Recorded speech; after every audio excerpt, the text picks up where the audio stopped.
नमस्कार मैत्रिणींनो, आम्ही बहिणी या आपल्या चॅनलमध्ये तुमच्या सर्वांचे मनापासून स्वागत. तर बघू शकता मैत्रिणींनो, आज पूर्ण जे गाभाऱ्याचं काम जे पूर्ण झालेलं आहे रिनोव्हेशनचं, ते मी तुम्हाला दाखवणार आहे. तर एका शॉर्ट व्हिडिओमध्ये मी दाखवलंही होतं की काम कुठपर्यंत आलेलं आहे, पण फायनली आज सर्व काम पूर्ण झालेलं आहे.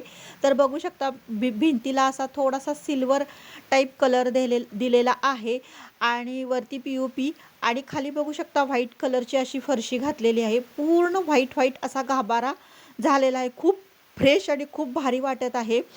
तर जसं आपलं घर बांधल्यानंतर आपल्याला खूप आनंद होतो ना, तसाच सेम आनंद मला आहे गाभाऱ्याचं काम पूर्ण झाल्यानंतर झालेलं आहे.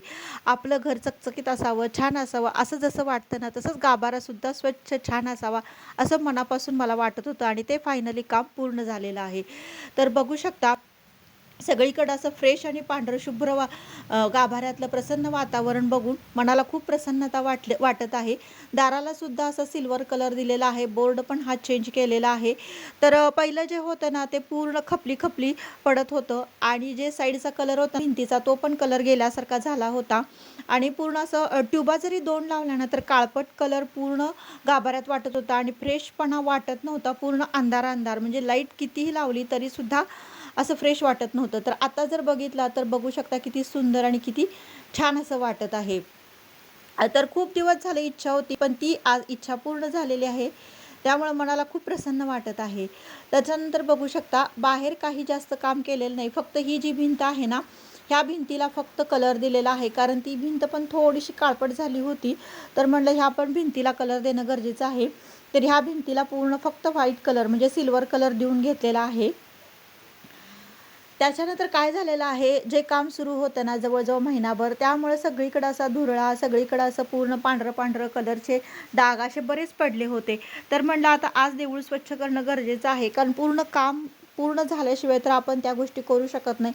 परत घाण होऊ शकतं मंदिर. त्यामुळं काय केलं, आज दिवसभर वेळ काढला मी आणि माझ्या मुलीनं आणि आम्ही दोघींनी मिळून फायनली जे काही सिमेंटचे पोते होते, जे काही पाईप, फरशीचे तुकडे जे शिल्लक राहून पडलं होतं ना, ते सगळं पूर्ण काढलं आणि त्याच्यानंतर बघू शकता पूर्ण मंदिर आधी स्वच्छ लोटून घेतलं आणि त्याच्यानंतर स्वच्छ असं पाण्याने पुसून घेतलं.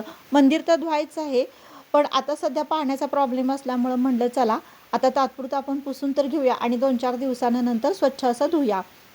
तर बघू शकता जोपर्यंत हा पसारा निघत नव्हता ना, तोपर्यंत कसं तरी वाटत होतं की बाबा देवाला एवढ्या ह्याच्यात कशाला ठेवायचं, म्हणजे धुराळ्यामध्ये ह्याच्यामध्ये. त्यामुळं वेळ काढून आज पूर्ण दिवसभरात हे काम कंप्लीट केलेलं आहे. पूर्ण स्वच्छ मंदिर करून घेतलेलं आहे. तर बघू शकता तुम्ही. आणि काय होतं मंदिर ओपन असल्यामुळं वाऱ्यामार्फत पण खूप धुराळा वगैरे मंदिरामध्ये येत असतो. त्यामुळे इथला पण कट्टा जो श्रीरामांच्या इथला आहे ना, तो पण स्वच्छ असा पुसून घेतला.